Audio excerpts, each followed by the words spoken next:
नमस्कार, commodity roundup में आपका स्वागत है। मैं हूं मनीषा गुप्ता और आज बात करेंगे कच्चे तेल की, जहां पर रिकवरी मोड में आता हुआ नजर आ रहा है क्रूड ऑयल। 3 हफ्तों की गिरावट के बाद और जिस तरह की मुनाफा वसूली हमने कल आते हुए देखी थी, उसके बाद यहां पर खरीदारी जरूर लौटी है। साथ ही बात करेंगे सोने चांदी की, जहां पर जानेंगे कि क्या ये निवेश के सही समय है, क्योंकि उठापटक यहां पर काफी ज्यादा है और अपने रीसेंट हाई से हमने सोने में यहां पर गिरावट ही आते हुए देखी है। साथ ही बात करेंगे बेस मेटल्स की, जहां पर भी कुछ मुनाफा वसूली के बाद खरीदारी लौटते हुए हमने देखी है। फिर चाहे वो कॉपर या एल्यूमिनियम, जो आपकी स्क्रीन पर 1.5% के साथ गेंस के साथ काम कर रहे हैं, या फिर जिंक और निकल, जहां पर भी पिछले एक हफ्ते के अगर आप नंबर्स देखें तो बढ़त के साथ कारोबार होता हुआ नजर आया है। इन सभी पर स्ट्रैटेजीज बनाने के लिए हमारे साथ आज जुड़े हैं केरिया कमोडिटीज के अजय केरिया, मेहता इक्विटीज के राहुल कलांतरी, और ब्रेक के बाद हमारे साथ जुड़ेंगे गुजरात कोऑपरेटिव मिल्क फेडरेशन के अमूल के एमडी आरएस सोडी। लेकिन शुरुआत हम नॉन एग्रो कमोडिटीज के साथ कर लेते हैं और सबसे पहले आपके फोकस पे कच्चा तेल है, क्योंकि यहां पर रिबाउंड अच्छा खासा देखने को मिला है। ऑलमोस्ट 2 साल के लोज के छूने के बाद यहां पर हल्की सी बढ़त अब देखने को मिली है, तो 2% की तेजी के साथ फिलहाल कारोबार। राहुल, कैसे देखते हैं आप ये जो चार्ट्स पर लोअर लोज हमने यहां पर कच्चे तेल में बनते हुए देखे हैं? Good morning Manisha, thank you. कच्चे तेल में हम कंटिन्यू देख रहे थे कि काफी समय से बेरिश मोड बनते हुए दिख रहा था, बट कमिंग वीक जो है वो काफी ज्यादा इवेंटफुल वीक है। कल रात अपने general polity Fed chairman general polity meetings comments आते हुए देखेंगे। 4 दिसंबर को हम ओपेक की तरफ से ओपेक के आउटपुट कट की एक्सपेक्टेशन है, जो कि 4 दिसंबर को आते हुए देख पाएंगे। एंड 5 दिसंबर को रशिया की तरफ, यूरोप की तरफ से रशिया के जो प्राइस कैप है वो इवेंट आते हुए देखेंगे। एंड 6 को हम देख पाएंगे कि रशिया इस काउंटर अटैक कैसे काउंटर अटैक करता है इस डिसीजन को। तो काफी ज्यादा इवेंटफुल वीक है और हमें लगता है कि हाईली वोलेटाइल सेशन रहना चाहिए अगले 3-4 दिन के लिए। नीचे में हमें लगता है कि WTI क्रूड में $72 एक काफी अच्छा सपोर्ट है।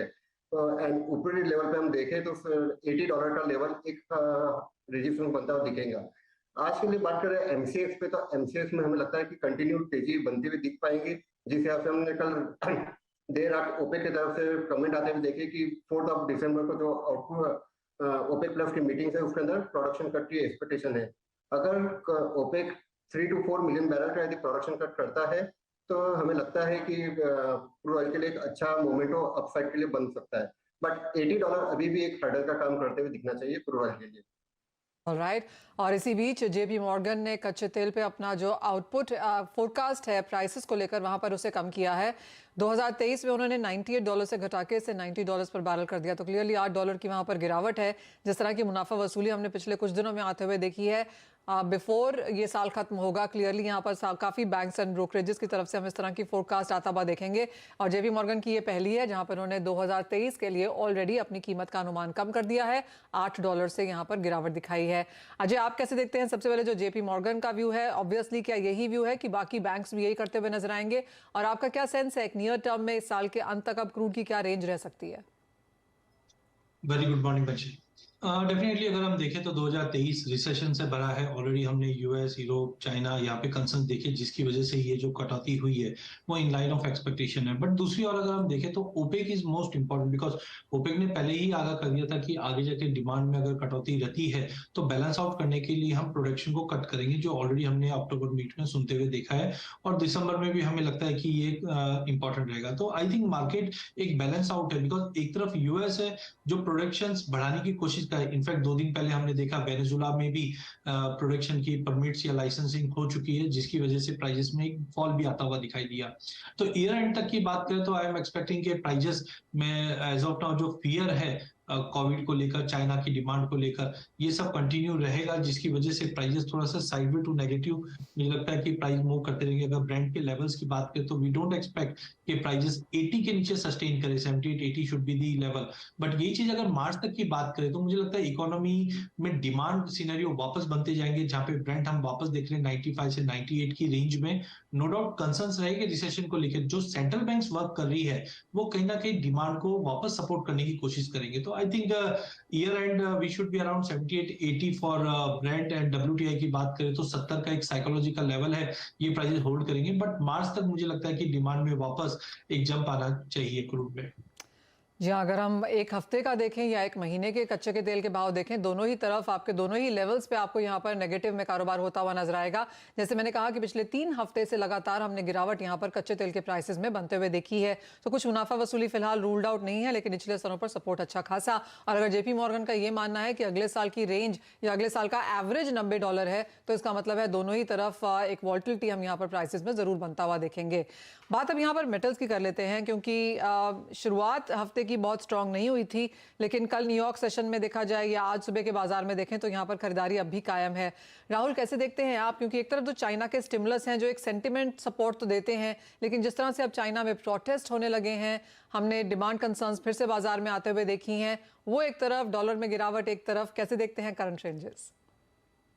हाँ, मेटल में आप देखो तो दोनों तरफ के न्यूज निकलते हुए आ रहे हैं, जहाँ पे हम देख रहे हैं कि कॉपर की इन्वेंट्री कंटिन्यूसली फॉल होते हुए दिख रही है। वहीं पे चाइना की तरफ से स्टिमुलस पैकेज दिए जा रहे हैं। लास्ट वीक भी हमने देखा कि आरआरआर को कट किया है एंड द स्टिमुलस पैकेज की भी अनाउंसमेंट की एक्सपेक्टेशन है। तो दोनों ही तरफ से बूस्टअप मिलते हुए जा रहे हैं। बट वहीं पे हम नेगेटिव फैक्टर देखें तो कंटिन्यूसली डॉलर इंडेक्स के अंदर बढ़त बनाते हुए मतलब चलते हुए दिख रहे हैं। फेड के तरफ से हॉकी स्टेटमेंट कंटिन्यू निकलते हुए आ रहे हैं और वहीं पर चाइना की तरफ से डिमांड कंसर्न है। पर फिर भी हम देखें इतनी निगेटिविटी के बाद भी copper and base metal continuously sustain कर रहे हैं। हर फॉल के ऊपर फिर से हम देखें तो बाइंग आती हुई दिख रही है। आज के लिए भी देखें तो हमें लगता है कि कॉपर एक अच्छा लेवल है, वापिस से बाय कर किया जा सकता है। अगर मैं जनवरी मंथ के कॉन्ट्रैक्ट की बात करूं कॉपर के लिए, तो हमें लगता है कि आज 80.80 के नियर बाय चल रहा, 680 के पास चल रहा है। 684 टू 686 के लिए आज और कल के लिए टारगेट आ सकते हैं। वहीं पे स्टॉप लॉस जो रहेगा दैट इज 676 का रहने के चांसेस है। ऑलराइट, तो कॉपर में खरीदारी की राय यहाँ पर फिलहाल 675 के लेवल्स और 1.5% की तेजी के साथ कारोबार है। आपकी कोई top trading strategy Ajay metals में? देखिए, मेटल में मुझे लगता है कि जो चाइना में कोविड कंसर्न्स है वो ऑलरेडी मार्केट डिस्काउंट कर गया है। दूसरी ओर चाइना स्टिमुलस से रेट से कोशिश कर रहा है कि इस चीज को कहीं ना कहीं बैलेंस आउट करे। मुझे सबसे इंपॉर्टेंट है इन्वेंट्रीज। अगर हम कॉपर में, जिंक में इन्वेंट्रीज देखें तो काफी मल्टी ईयर लो पे पहुंच चुके हैं और जैसे ही इकोनॉमी वापस पटरी पे लाने की कोशिश होगी तो सबसे बड़ा जो कंसर्न रहेगा वो इन्वेंट्रीज को लेकर ही रहेगा। तो मुझे लगता है कि कॉपर और जिंक ये दो कमोडिटी है जिसपे आपको ध्यान रखनी चाहिए। कॉपर में आई एम एक्सपेक्टिंग कि अगर हम 15-20 दिन, महीने भर का व्यू लेके चलते हैं तो प्राइसेस वंस अगेन मुझे लगता है कि 700-710 का लेवल आराम से इजीली तोड़ सकता है। मल्टीपल ऑफ टाइम हमने 645-650 के सपोर्ट से उठते हुए देखे हैं। वहीं अगर जिंक की भी बात करें तो यहाँ पे मुझे लगता है कि स्मेल्टर्स के जो कंसर्न्स है वो कंटिन्यू बना हुआ रहेगा और प्राइसेस वापस लगभग करंट लेवल से मुझे लगता है कि ये तेजी कंटिन्यू रहेगी, जो ऊपर में 85 से 90 तक के लेवल हम जिंक में देख पाएंगे। तो ओवरऑल कॉपर एंड जिंक मुझे ज्यादा आउट परफॉर्मिंग लग रहा है, जहाँ पे 285-290 तक का लेवल जिंक में देख सकते हैं। जी हाँ, जिंक की अगर बात करें तो यहाँ पर डेफिसिट भी बढ़ता हुआ नजर आया है। जिस तरह का ग्लोबल डेफिसिट अगस्त में था, फिर सितंबर में, फिर अक्टूबर में, यहाँ पर लगातार वो नंबर बढ़ता हुआ नजर आया है। यानी कि डेफिसिट की स्थिति अब यहाँ पर लंबी होती हुई दिख रही है, तो वो सपोर्ट जिंक के प्राइसेस में क्लियरली दिखता हुआ नजर आता है। बात अब यहाँ पर सोने चांदी की कर लेते हैं, क्योंकि यहाँ पर भी वॉलेटिलिटी तो ज्यादा है और जिस तरह से डॉलर बिहेव कर रहा है या यूएस फेड के ऑफिशियल्स क्या बोलते हैं, उस हिसाब से हम यहाँ पर खींचा तानी सोने चांदी में भी बनता हुआ देखते हैं। लेकिन याद रहे कि इस फ्राइडे को यूएस का नॉन फार्म पेरोल डेटा है और अगले महीने की जो यूएस फेड की फाइनल इस साल की मॉनेटरी पॉलिसी मीटिंग है, उससे पहले ये आंकड़ा यहाँ पर काफी इंपॉर्टेंट रह सकता है। अजय, कैसे देखते हैं आप करंट सोने के लेवल्स? बिकॉज 1740, 1760 इस $20 के बीच में पिछले 3-4 सेशंस में सोने की ट्रेडिंग रही है। हम देखते हैं कि जब भी एक्सपायरी रहता है थोड़ा प्रेशर भी पड़ता है। डॉलर इंडेक्स भी हम 106 के करीब कंसोलिडेट होते हुए देख पा रहे हैं। बट कहीं ना कहीं फंडामेंटल साइड देखें तो चांदी और सोना दोनों में ही काफी स्ट्रांग दिखाई दे रहा है, क्योंकि डॉलर इंडेक्स में वी वर एक्सपेक्टिंग कि 108, 109 तक स्टेबल होगा, बट जिस ढंग से 108 के नीचे ट्रेड कर रहा है, डॉलर में और फर्दर वीकनेस दिखाई दे रही है जो गोल्ड को सपोर्ट। सबसे इंपॉर्टेंट रहेगा Fed, because already slow rate hike words निकल के आने चालू हो चुके, जो हमने पहले भी बताया था कि ज्यादा पेसिमिस्टम रहेगा, आगे जाके हॉकिशनेस इतना नहीं रहेगा। तो आई एम वेरी होपफुल कि ये फेड की मीट से पहले मार्केट साइड टू नेगेटिव रह सकता है, but once we are out of this Fed meet prices में वापस एक बड़ी तेजी रहेगी। टेक्निकल लेवल्स की अगर हम बात करते हैं तो 1780 would be the good level, कि अगर इसका लेवल ब्रीच हो जाता है तो वी आर एक्सपेक्टिंग मार्केटिंग के ईयर एंड 1820 1830 के जोन में जाता हुआ दिखाई देगा। वहीं अगर चांदी की बात करें, यहाँ पे भी अगर हम देखें लंदन में इन्वेंट्रीज काफी मिनिमल लेवल्स पे पहुंच चुकी है, 2-3 साल के लो पे आ चुकी है। तो यहाँ पे मुझे लगता है कि $22 के ऊपर एक बार अगर प्राइसेस होल्ड कर जाते हैं तो एक स्पाइक देखने मिल सकता है, जो 23.80 से $24 तक का लेवल हो सकता है, विच इज भी अराउंड 65,000 ऑन डोमेस्टिक मार्केट। तो एक्सपायरी तक मुझे लगता है मार्केट एक रीबाउंड है फेड की मीट से पहले, बट आफ्टर दैट सोने और चांदी में एक अच्छा खासा बाउंस रहेगा। ईयर एंड में कैरी ट्रेड्स भी ज्यादा रहते हैं, तो आई थिंक वहां पे गोल्ड और सिल्वर को अपर हैंड मिलता हुआ दिखाई देगा। ऑलराइट राहुल, आप क्या खरीदेंगे सोने चांदी में, दोनों में आपकी कन्विक्शन स्ट्रॉन्ग कहाँ पर है? मनीषा, दोनों ही रेंज बाउंड है। मुझे लगता है कि ऊपरी लेवल पर कहीं पे भी यदि सिल्वर में $21.80 के वहां पे जाता है तो वहां पे बिकवाली की जा सकती है विद स्टॉप लॉस ऑफ 22.20। तो नीचे में फिर से हमें 20.80 तक के टारगेट देखे जा सकते हैं। तो सेल ऑन जंप की रणनीति हम सिल्वर में रखेंगे, बट 22.20 के ऊपर यदि सस्टेन होता है then definitely we will come in the buying. Alright, तो वो रेंजेस यहाँ पर सोने चांदी में देखने लायक है। नियर टर्म में कुछ बिकवाली जरूर आ सकती है, लेकिन लॉन्गर टर्म एक्यूमुलेशन लेवल्स अभी भी यहाँ पर बरकरार। और आपकी स्क्रीन पर $21 के ऊपर चांदी फिर से है और 1.5% की तेजी के साथ यहाँ पर कारोबार, ₹550 की तेजी भारतीय बाजारों में। राहुल, बहुत शुक्रिया साथ जुड़ने के लिए, नॉन एग्रो स्पेस पे अपनी राय भी देने के लिए। इसी के साथ एक ब्रेक के लिए रुकेंगे, लौटेंगे तो बात करेंगे एग्रीकल्चर कमोडिटीज की, साथ ही साथ एक एक्सक्लूसिव बातचीत लेकर आएंगे NDDBF के MD CEO अमूल के RSOD के साथ।